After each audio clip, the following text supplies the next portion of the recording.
I am very pleased to welcome you all to an online panel discussion on the work of South African artist Lisa Brice, which is hosted by Stephen Friedman Gallery in London and Salon 94 in New York. This event celebrates the launch of a beautiful new monograph on Brice's work and will feature contributing writers Yasmijn Jarram, curator at KM21 in The Hague, Laura Smith, curator at Whitechapel Gallery in London, writer Attillah Springer, and will be chaired by Jennifer Higgie, writer and editor at large Frieze Magazine. I also wanted to say a quick hello to Aisha Merez, assistant curator of contemporary British art at Tate, who also contributed to the book, but unfortunately can't join us tonight. You can buy the book online from both of the gallery's websites now. And just a bit of housekeeping, if you have any questions, please type them directly into the chat box at the bottom of your screen, and Jennifer will pose a selection of them to the speakers towards the end of the discussion. And now I'll very quickly hand over to my colleague Lisa Friedman from Salon 94, who will say hello from New York. Oh, hello. Thank you. First of all, thank you, John. And thank you to Jennifer, who is our moderator, and to our wonderful panelists. And to Lisa, of course, whose work is inspires me and everyone else here, I'm sure, who's part of this gathering today. When we were making the catalog, it was really a pleasure and really exciting to print out all of her images and to be able to look at them and to see how she has captured these like almost everyday gestures in these kind of moments of pause and of veiling and of reveal. So by laying them out together, they told this wonderful story, which you'll see when you look at the book. But without further ado, I am going to turn this over to Jennifer, and let's get this started. Great. Thank you so much, Alyssa. And thank you so much, John. It's a real honor to be here today. And thank you very much to Salon 94 and Stephen Friedman Gallery. The book is absolutely beautiful for people who haven't seen it. It's really magnificently designed by Peter Wilberg, and I really recommend that you all get it. We thought it might be a nice way to introduce our wonderful panelists today and the book and the writing in the book, which comes at Lisa's work from very different directions, evoking very different moods and exploring different aspects of her work. So we're all going to read a very brief excerpt of the book to give you a sense of the different kinds of essays. So we thought we could start with Yasmijn Jarram, who of course is the curator at KM21, which just the amazing show of Lisa's work just closed at KM21 in The Hague.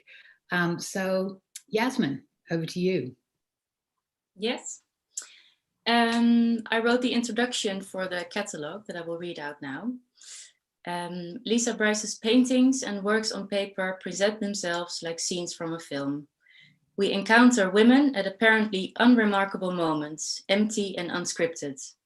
These women appear to be between takes, staring into space, lingering in front of the mirror, in conversation, a cigarette in hand. In these works, Brice effortlessly shifts the perspective from object to subject and back, no longer serving the viewer's gaze, but rather directing it, from casual voyeur to uninvited guest. Fascinated by the ways in which female painters depict themselves, in a number of new pieces in the show, Brice refers to female painters of the past, to whom she relates both as a woman and as a painter. They were the ones who paved the way. And one of those is Charlie Torop. Brice first encountered the Dutch painter in her iconic self-portrait with palette, part of Kunstmuseum Den Haag's collection, during her visit to the museum. Torop painted many self-portraits, as if trying to consolidate her position each time. She often depicted herself with brush and palette, held in front of her like a weapon and shield, at once vulnerable and inviolable, entirely in keeping with her position at the vanguard of the Dutch art world in her day. Fast forwarding, Brice based her image of Torop on a black and white photograph of artist Yayoi Kusama, who, like Torop, played a leading role in an art world still dominated by men. Instead of Kusama, in this painting we see Torop high up on a stool, painting self-portrait with palettes. her body casting two vertical shadows on the wall, like different versions of herself. Artist Helen Frankenthaler also appears in a monumental studio setting, which at the same time quotes Manet's Un bar aux folies bergères and other works. Brice includes herself too in her studio in Trinidad. She juxtaposes the female self-portrait with the artistic tradition of the female nude as a way of reclaiming control of one's own image. In the exhibition Smoke and Mirrors, Brice celebrates the idea of shape-shifting from one guise to another, the thrilling counterpoint between woman and painter, painter and model, mirror and canvas, mirror image and painted self-portrait. These shifts are also between public and private, inner and outer, concealing and revealing. As she plays with space, mirrors, smoke, doors, curtains, and small glimpses prevent any straightforward reading of the image. The essence lies between what is and what appears to be. To quote French film pioneer Agnès Varda, the tool of every self-portrait is the mirror. You see yourself in it. Turn it the other way and you see the world. Wonderful. Thank you so much. And I think it's really interesting that you focus on the filmic aspect of Lisa's work. And then in Laura's wonderful essay, It's a Feeling Thing, she really focuses on the art historical aspects in particular that Lisa so richly references. So over to you, Laura, with It's a Feeling Thing. So this is an excerpt from the middle of the essay. A source of enduring interest for Brice is Manet's A Bar at the Folies Bergères of 1882, and her most recent work, Smoke and Mirrors, 2020, demonstrates this fascination. A huge four-panelled, so to formally resemble her folding screens, horizontal studio scene, the work reintroduces us to several figures we have seen elsewhere, from the blushing bum of Laura Knight's self-portrait to a woman painting her own self-portrait, this time based on a photograph of Polish artist Tamara de Lipinka at her easel. Originally a single portrait, Brice's introduction of this figure into her larger group scene calls to mind Diego Velázquez's Las Meninas of 1656, in which the artist, in an egotistical flourish, inserted himself at work into the busy court of Madrid. In Brice's extraordinary work, mirrors and canvases become interchangeable as numerous women, some dressed, some nude, sit, stand, paint, lounge, and intermingle, some atop step ladders, others crouched on the floor, all accompanied by cigarettes, cats, and beer. This work is, in fact, Brice's most ambitious and adroit exploration of the use of mirrors. Not only does it embody the entire mood of nonchalance found in the face of the barmaid at the Folies Bergères, but it also uses the very same device of turning almost all of the real life canvas into the illusion of a mirror. So we see the women in the foreground doubled and reflected, while those deeper inside the scene seem to fill the canvas as well as the space around us, the viewer. What is interesting though, is that we are not there. We are not part of this scene. We are not reflected, even though we are standing in the middle of it. The women are held in a dialogue with each other, but we are not invited, rendering us and our gaze invisible. The result generates an astonishing mix of feelings, ranging from discombobulation to applause. Brice makes other small nods to the Folies Bergères in this work.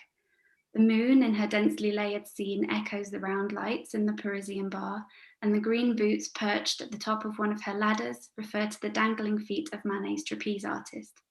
Dramatic plumes of smoke, almost like thought clouds, fill the air, emphasizing the reflections in both mirrors, and the beer bottles scattered around Brice's scene resonate with the bottles that cluster on the bar around the bowl of oranges. Where the depiction of a bowl of oranges in a historical painting was intended to denote that the woman present was a prostitute, perhaps more interesting is the fact that the women posing as prostitutes or nudes were in fact often artists themselves. The model in Manet's Olympia, Victorine Meuron, being a case in point. Through reappropriating the images of these women, Brice gives them back their agency and their creativity. Here, they look purposefully at their own reflections in order to paint themselves, armed with, again, cigarettes and paintbrushes. Wonderful, thank you, Laura. Incredibly vivid writing. I feel like we've been time traveling. And now, Attillah, if you could read your piece, an amazing piece of writing, The Boundary Girl Speaks. And in a way, Attillah is responding to Lisa's work from almost a novelistic angle. Over to you, Attillah.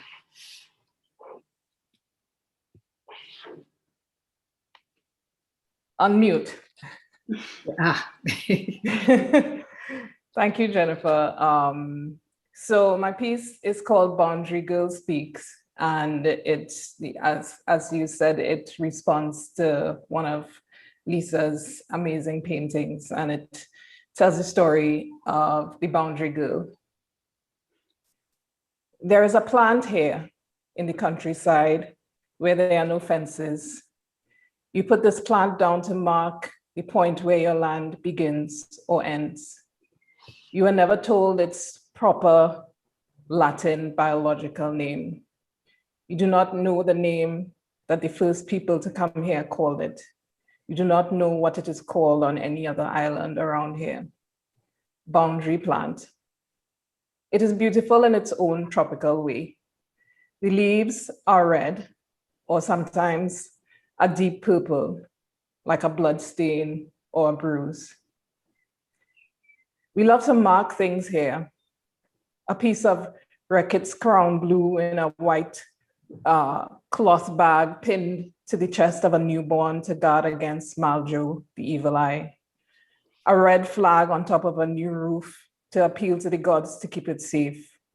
A mirror at the entrance of a house, so that if someone is entering with bad intentions, their negativity will reflect back onto them. It's easy to miss these things if you're not deliberately looking for them. Like the boundary plant, just there in the bush, standing out from the endless, impenetrable green. The leaves are red, like what you spit out after a man you've just made love to measures the distance from the hardest part of his fist to the line of your jaw and lands it with such precision that you see literal stars. The leaves are purple, like your jaw, on which you must use the last of your good, expensive foundation so that you and him can go have lunch with your mother. She's always in search of signs that you are a failed woman.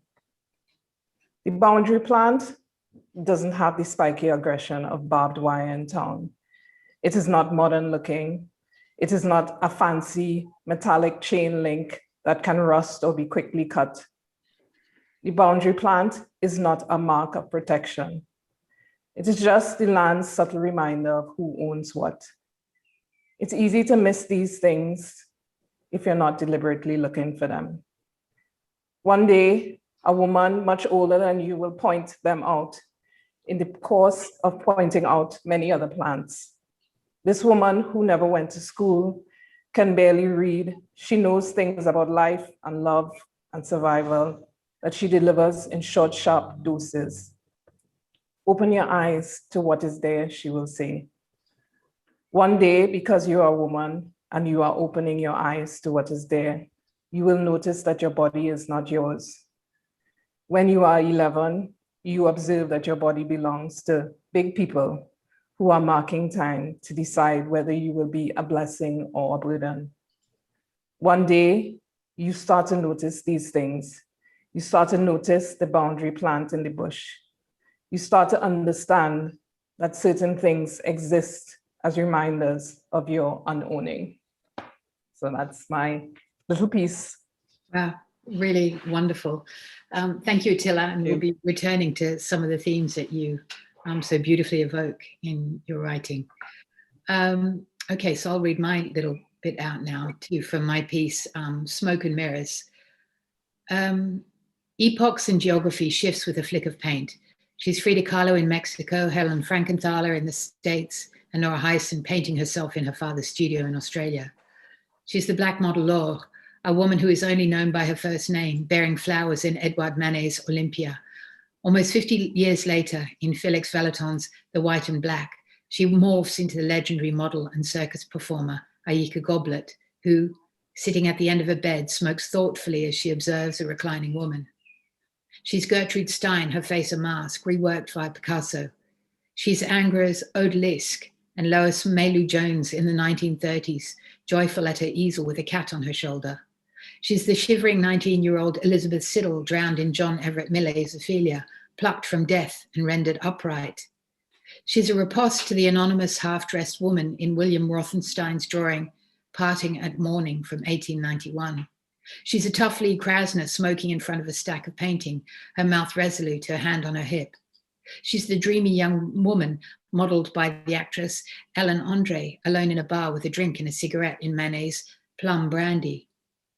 She's the teenage girl rendered in tones of red, her eyes almost closed, who places her hand on her head, almost in pain, as a maid brushes her thick, long hair in Edgar Degas' La Coiffure. She's Laura Knight's 1913 self-portrait, which is also known as The Model, as she paints dressed in a large black hat and her favorite red cardigan, a portrait of her naked friend, the designer Ellen Naper. She has the direct gaze of the Dutch self-portraitist Charles Terup, who asked in 1917 if the natural appearance is reality, or can we sense it in its form, only the most unreal that appears before us. She's the actress Honor Blackman, teaching women the art of self-defense.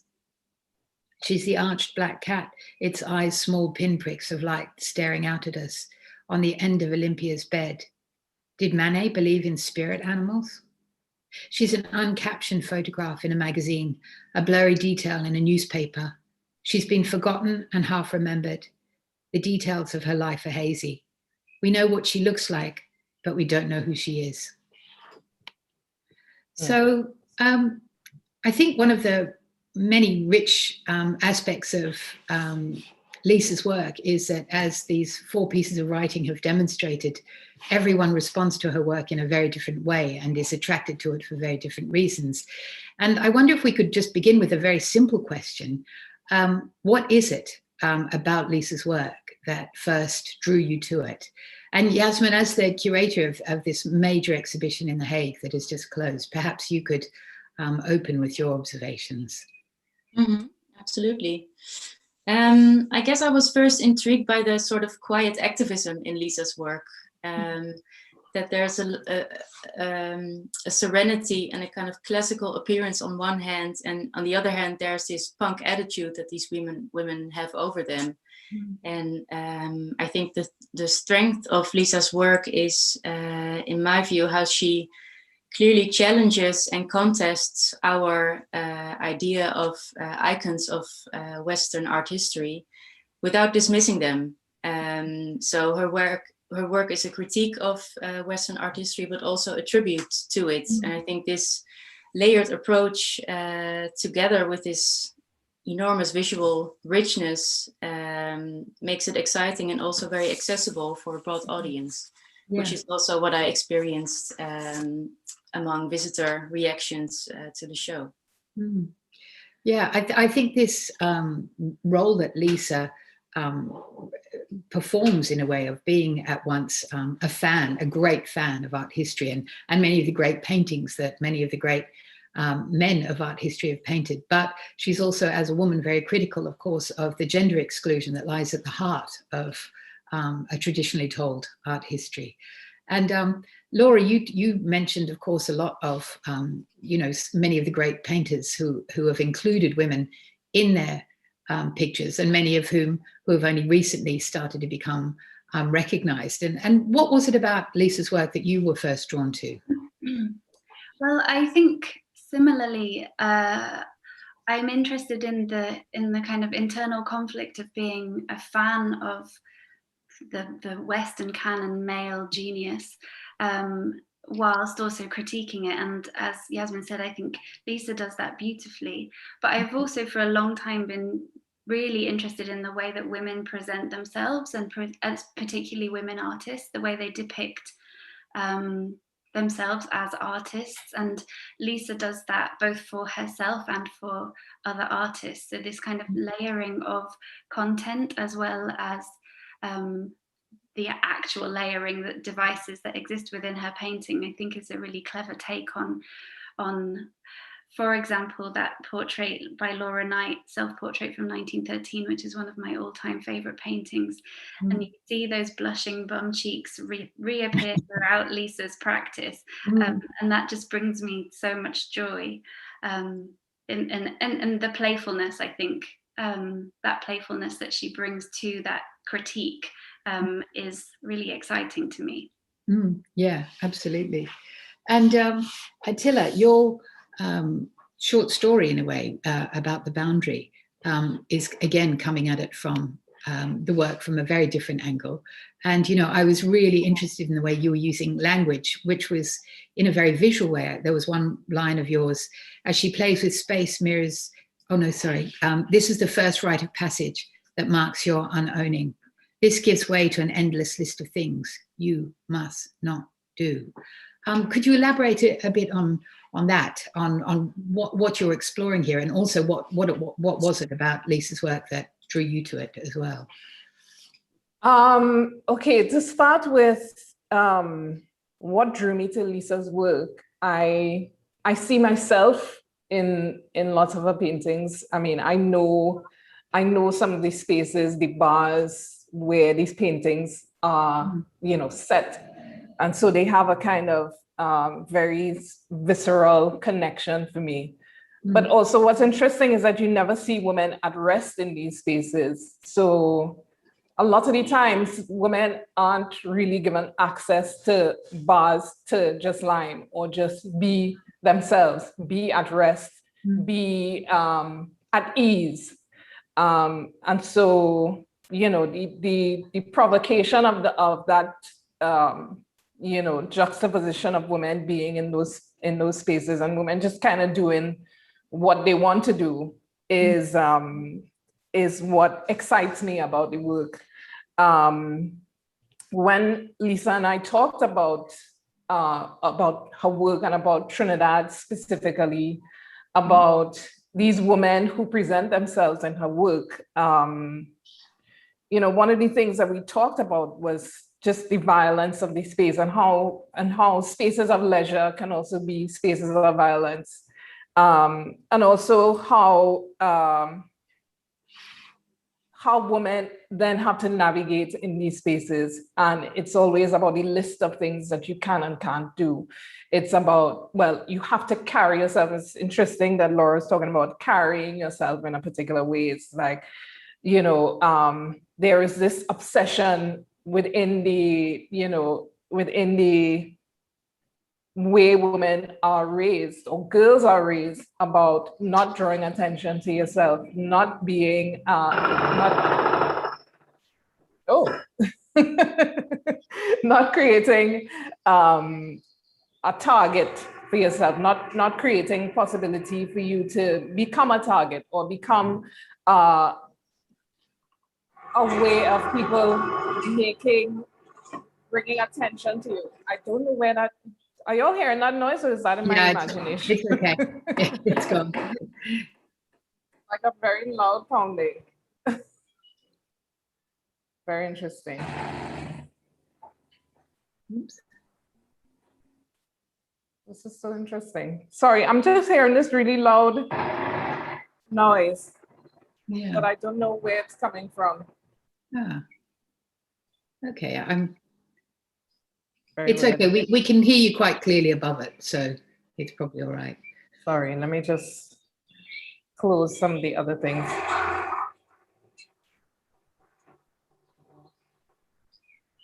Anyway, I'm just gonna go ahead because, well, I'm accustomed to noise. Sure. Yeah, so sorry, I just totally lost my train of thought, but yes, absolutely. The work speaks to me in the sense of focusing on why women have challenges with being in spaces, in public spaces, you know, and you can see from the label on the side there that says no bareback. You know, these are the kinds of things that we have as constant rules and reminders of how we must behave all the time in public spaces, women especially. And you know, that in and of itself is a violence against women. The language is violent, and spaces then become violent. And so particularly at times like Carnival, it then becomes so imperative for women to reclaim space in ways that are shocking and disturbing to the society. And so this is the kind of energy that I get from Lisa's paintings, and that I was trying to sort of capture in the essay. I mean, I read the essay to my mom, and she said, "Did I do this to you when you were small?" I said, "Well, it's an amalgamation of all of the conversations that I've been having with women friends. Now we are all in our 40s, and we are sort of looking back on the things that have challenged us about being women in a space that is so inherently violent against women's bodies, and trying to find ways to reshape that conversation for women who are coming after us." And yeah, so this essay has been really difficult to write, because so many of the things that I talk about within the essay are experiences of friends, family members, all women who I've had interactions with, and we share these stories quite casually within these same spaces of leisure when we are able to at some point grab a little bit of time, you know. So yeah, so there's a lot going on there, and a lot of emotion, and a lot of, you know, when I submitted the essay, a woman's body was found decapitated, you know, and it was in a way just to remind me of the terribleness of what I was trying to capture in the essay, and, you know, just, yeah, lots of emotion. Yeah, absolutely. And what really comes out in your essay, and with repeated references to art history in the other essays as well, is this sense of defiance that women have traditionally been represented naked, you know, for thousands of years, but it's usually by the white male gaze, or the white male artist who is representing her in this way. And Lisa is definitely complicating the idea of nakedness and nudity by being a woman painter herself and depicting other women, often in almost exclusively female spaces, in a sense. And Yasmijn, what are your thoughts on the sort of art historical precedents of women painting other women naked? Well, it's interesting actually that there was a review of the show in a Dutch newspaper by a female journalist who did not quite understand what the issue was with this male gaze thing, which was very surprising to me. She was a bit skeptical about it, because she said these works still portray sensual, naked women. So how is this different from what has been done in art history? Totally overlooking the simple but very essential fact, obviously, that Lisa is doing this as a female artist. So this was interesting to me in the sense that apparently this simple but essential shift is still quite radical and very unexpected. Yeah. And I think in the exhibition at KM21, this idea came forward in a very layered way, combining all these individual portraits of women kind of lingering on their own, where you have the feeling that you're maybe crossing a border of privacy, that you're not invited to be there. And at the same time, you have these groups of women. I heard people say it's like they are like armies of women that will not allow you in, or that scare you away or confuse you. So what I think is really interesting about Lisa's work that we try to combine also in the show is all these different emotions that naked women can evoke in the viewer. Yeah, absolutely. And Laura, you touched upon this too in your essay, where you write, I'm quoting now, "For any figurative painter working today, the spectres of art history haunt their brushstrokes. These spectres, as we all know, are predominantly men frequently painting women who are in turn frequently nude." And so, Laura, how do you see the role of nakedness in Lisa's work? I see it as a kind of reclamation of their own bodies. I think the way I think about Lisa's figures and art historical references, and it's actually the title of the essay, is from a conversation that I had with Lisa, where she said that they're not supposed to be actual women, even though it's interesting to hear that they might be based on actual women in Trinidad. Attillah, you recognize some of their faces, but we're not supposed to necessarily know who they are. But it's about a feeling, it's about an atmosphere. And Lisa said it's a feeling thing. And I think the nudity is about that feeling thing as well. It's a kind of act of defiance and a sort of nonchalance, and this idea that they can be naked because they can be naked if they want to, that it's not for anybody other than themselves. And I get that kind of feeling across all of Lisa's paintings, that that we're definitely not invited. And it makes us, what the nudity does, I think, is makes us doubly aware of our own gaze, that we're looking at these women who don't care that we're looking at them. And that makes us very self-conscious of the fact that we're looking at them, if that makes sense. So it seems quite the nudity is a weapon in a way. Yeah, that's interesting. And also this idea of the references in her paintings, that it's a feeling thing rather than something specific, is, I think, an interesting point to talk about. That there are recognizable figures, references to, a whole array of different artists in the work. And as interestingly, Attillah said that there are people that you actually recognize as well in the paintings. One of the powerful aspects of Lisa's work, I think, is that it does work on so many layers, that you can look at these as gatherings of women in these rather enigmatic studios, or they are very direct critiques of art history. And so how important is it, do you think, to be able to sort of decode these pictures? Attillah, what does it add to you that you can recognize some of the people in these paintings? So let me just clarify. When I say I can recognize them, I mean I can recognize their bodies. I can recognize their angles of repose. Individuals. I can recognize their their don't careness. These are the things that I recognize in them. I mean, I also recognize the space.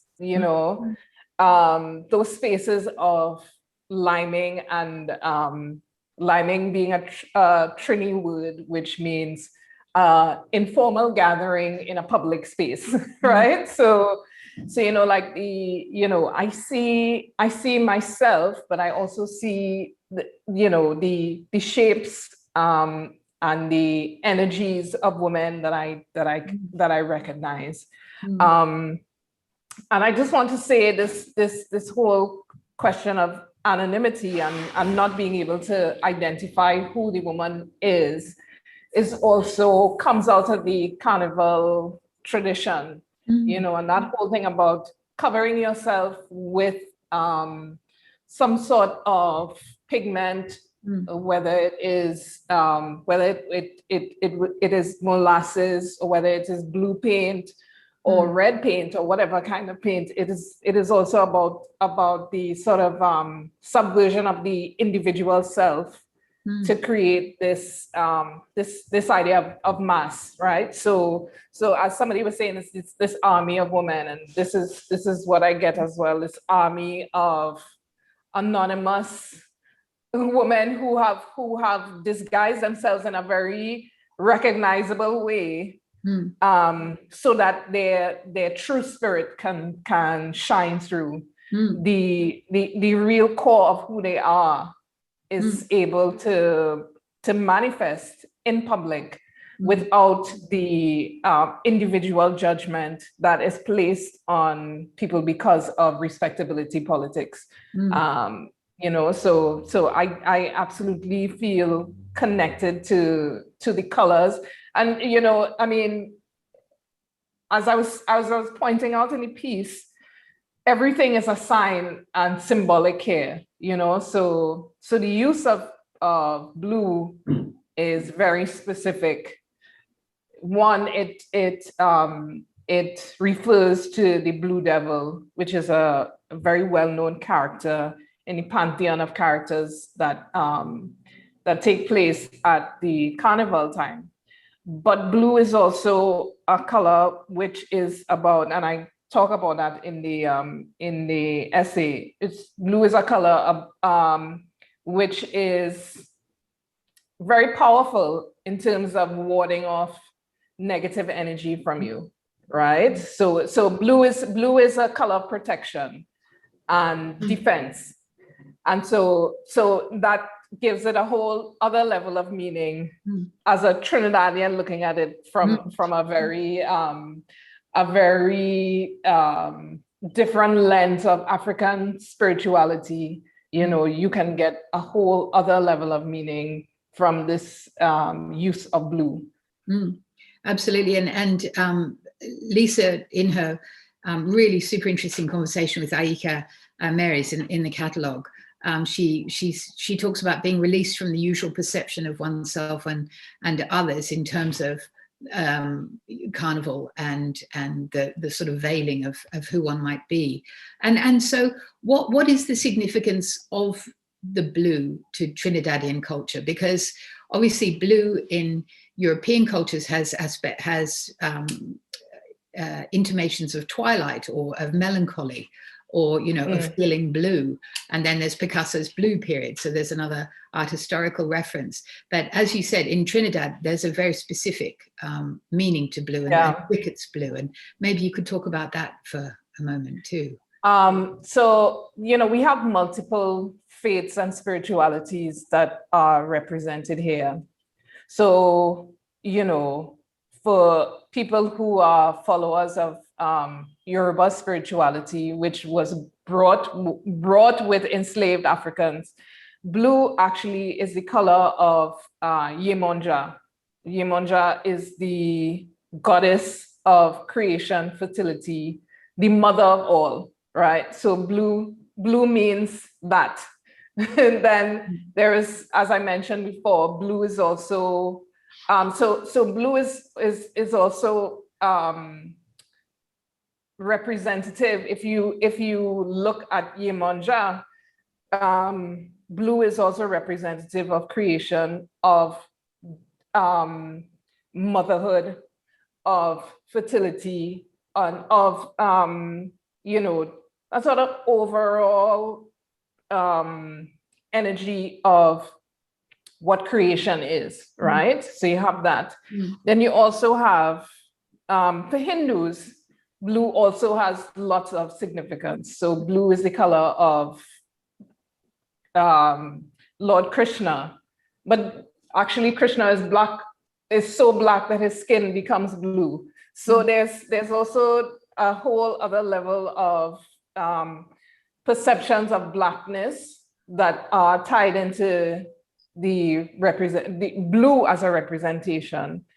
And then within the carnival space, blue is used in one particular, specifically one particular community that is known for its blue devils. And now, considering that the blue devil is part of what the emancipated Africans contributed to the carnival, it is also extremely provocative because devils there's no such thing as the devil in West African spirituality. No such character exists. There's no such place as hell. And so it is extremely provocative that the ex-enslaved people use this idea of the devil to represent the spirits of people who lost their lives in very terrible accidents on the plantation. And so the fact that you have something called a molasses devil, a jab molassie, is because it represents the spirit of somebody who lost their lives in a terrible accident on the plantation. So somebody who fell into a vat of molasses as it was being thing, somebody who lost their arm in a piece of machinery.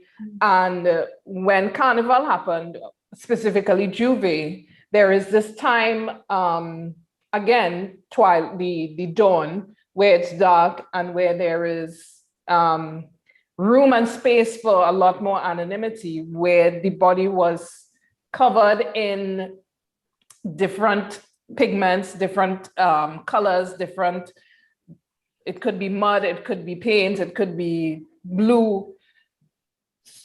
And so that desire to be anonymous, but also to take part in something that was a mass gathering, is part of that interest in representation that is not about the individual self. So, so there are multiple reasons why blue is of significance, but specifically the reference to blue as a way of protecting against maljo, which is the bad eye, right? So and this is what you do when you have a child. You put this little piece of square of blue, crown rickets blue, into a little white sack, and then you pin it to the child so that nobody can give their negative energy to the child, right?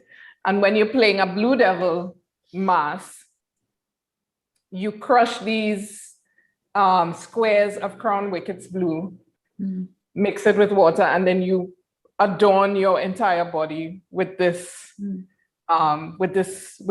material.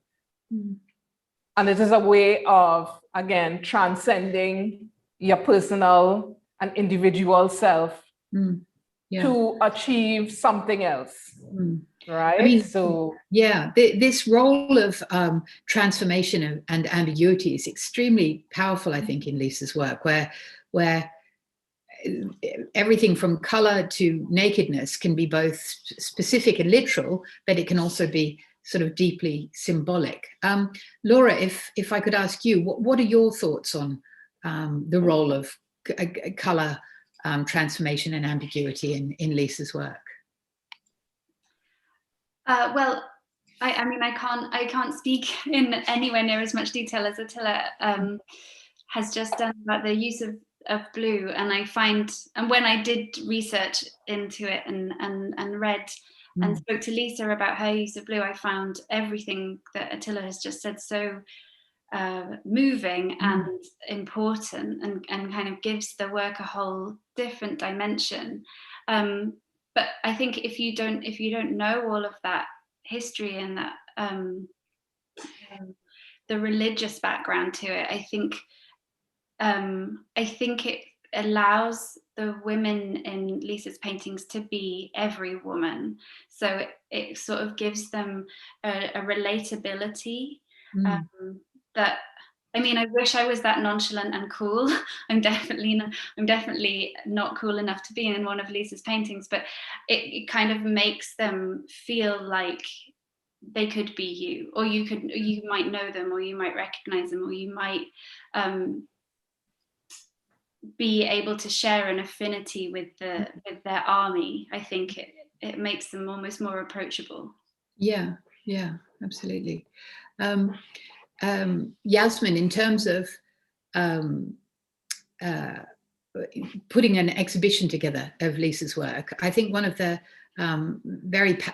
many powerful aspects of her work also is the role of repetition, in terms of, from color from her use of repeated images of like palettes and smoking and cats, and an isolated figure amidst a group of people. And how do you read the role of repetition in her work? Well, this is something that we really try to approach as well in the exhibition design, to have these kind of echoes within the space. And there's always this aspect that I found really interesting of liminality, of being in between. So this role of repetition also has to do with this element of transformation and going from one thing to another.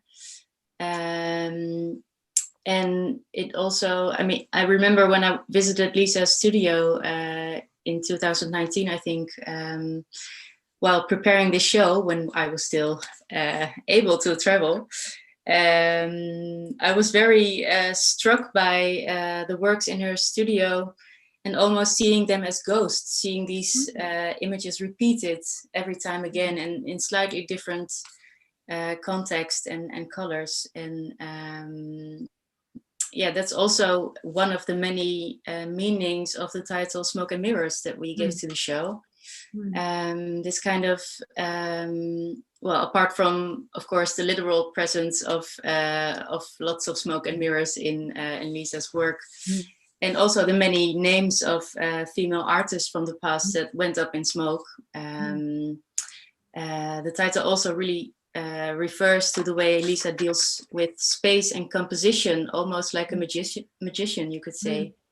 So it's never quite clear where these scenes take place. The works on paper often don't have any background at all.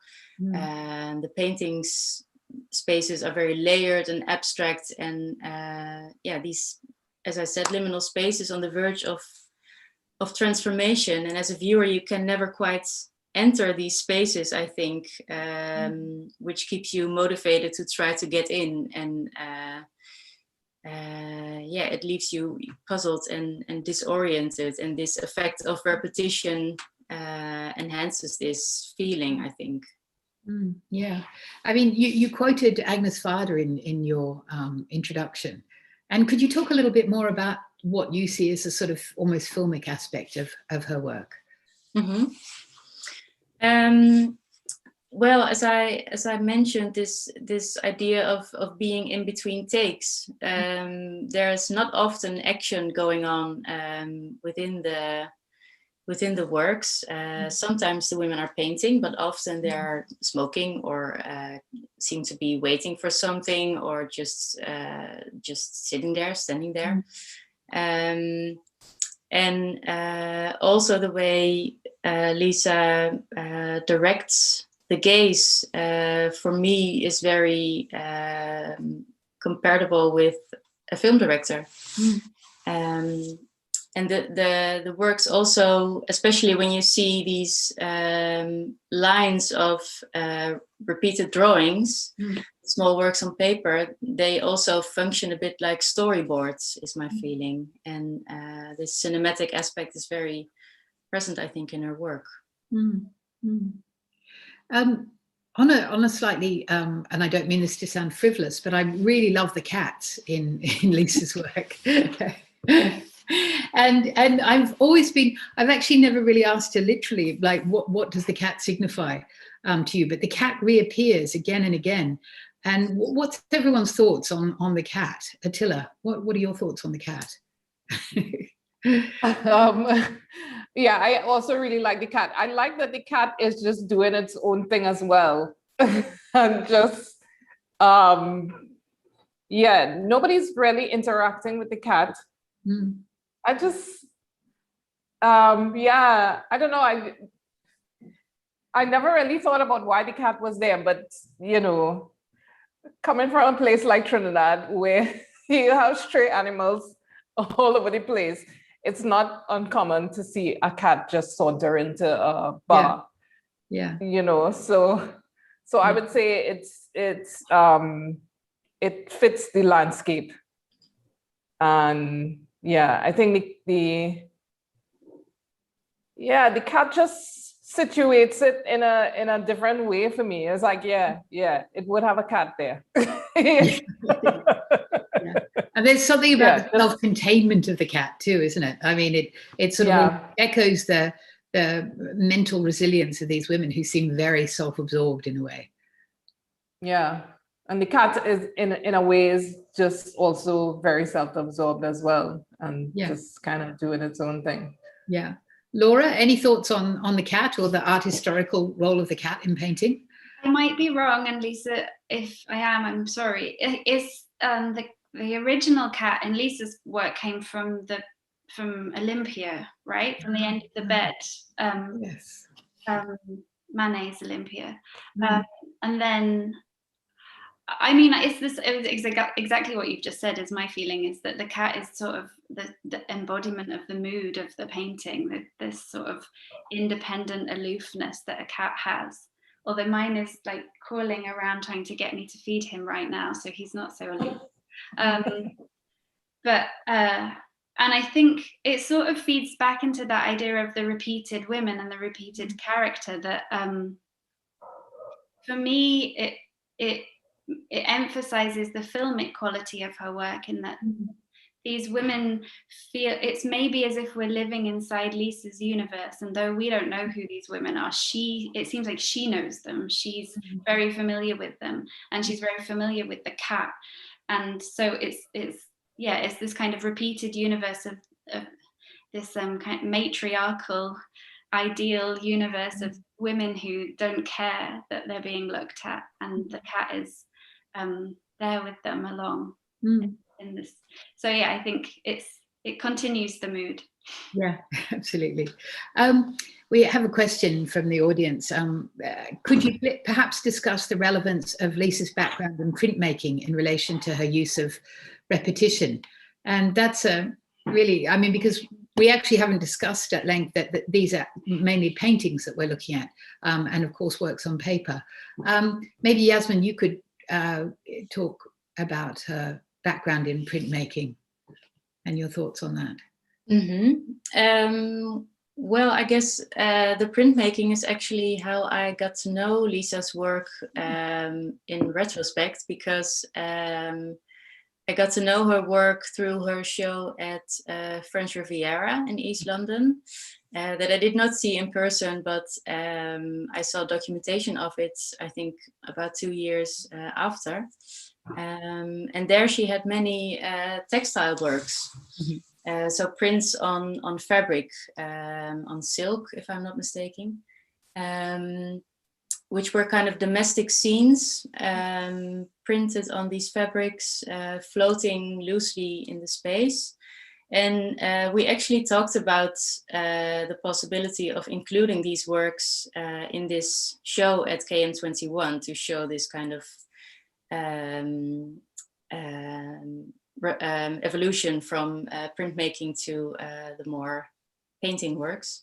We decided not to include them because they feel too different from this work. But I think you can still this physicality of the painting and the works on paper kind of goes back to that. I think that's still there.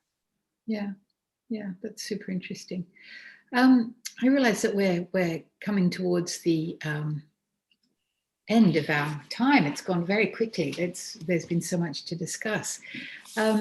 Maybe we could just finish with just a couple of lines from everyone about just general thoughts on the exhibition, which sadly most of us have seen online, of course, because of the pandemic.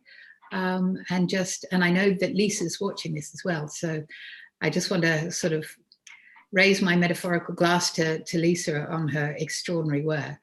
And maybe we could, say a goodbye to Lisa. Yasmijn, Attillah, and Laura, if you want to jump in. Well, I'm super happy that we were able to create this show together, because it was slightly before the pandemic when we did most of the work. And it was a really weird time because Lisa could not be there for the install. So we spent a lot of time on FaceTime, and while Lisa was waiting on the bus, we were on our phones and I was showing her how we were installing the work. So it was a very unusual, but also very intimate cooperation in that sense. And I'm very proud to have made this show. Fantastic. Yeah. Attillah. Yes, unusual and intimate. I think those are two really good words. And I just want to say thank you so much, Lisa, for trusting me with this.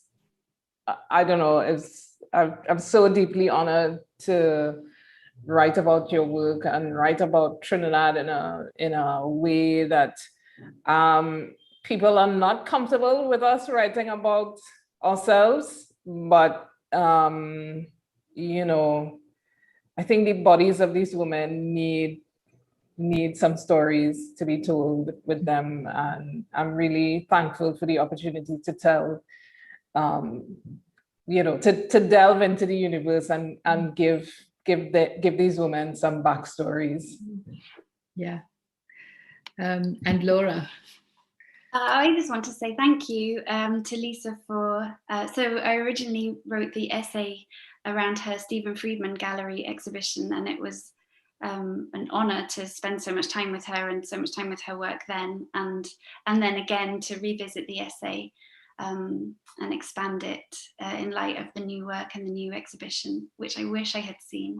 So thank you to Lisa, and big congratulations. The show looks incredible, and the book is so beautiful and so sensitive and carefully done to your work. So thank you and congratulations. Yeah, absolutely. And I just like to echo all of those thoughts. It's been an absolute honor to write about Lisa's work. She's one of my favorite painters in the entire world. And I loved thinking about her work. And it's been amazing to see the show at K21, even in, you know, reproduction. It looks absolutely phenomenal. And I feel very honored to share this book with Yasmijn, Attillah and Laura, and of course Aika as well, who did the wonderful interview. So thank you very much to Stephen Friedman Gallery and Salon 94. And it's been really, really great to talk to you all, Yasmijn, Attillah and Laura. And thank you so much. So I think I'll just wave and bye. Thank you. And thank you, Lisa. Okay, bye. Thanks a lot. Bye. Thank you.